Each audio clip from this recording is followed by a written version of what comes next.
My name is Yiannis Kallis. I'm a consultant gastroenterologist and hepatologist.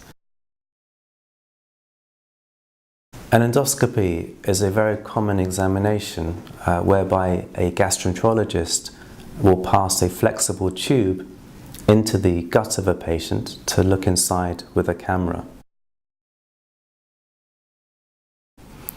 It's a very safe and routine procedure and is often done to investigate a number of different symptoms arising from the gut.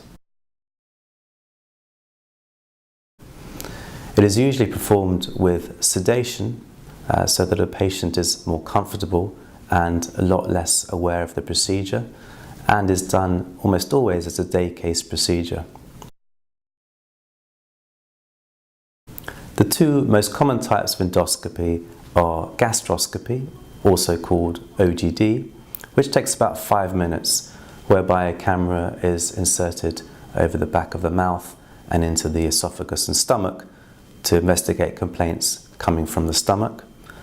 The other very common type of endoscopy is a colonoscopy, which takes a bit longer, about 25 minutes or so, and that's an examination of the large bowel of the colon. As well as having a look inside, very often at endoscopy, the gastroenterologist can take a small tissue specimen, a biopsy, which is a painless procedure to get more information about the lining of the gut. So more and more these days, endoscopies are also used to perform therapy for patients, such as removing polyps, which are benign growths from the colon, such as removing gallstones from the bile duct, or putting in stents into blockages.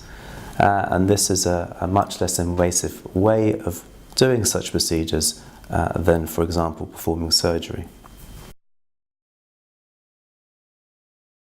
One of the associations is with eating too much red meat. It's quite a weak association.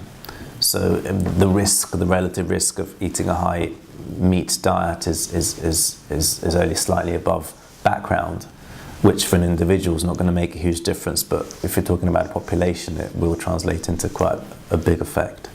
But low fibre diet, a diet that's high in processed foods, and particularly it seems in red meat, does slightly increase the risk of a condition such as colon cancer.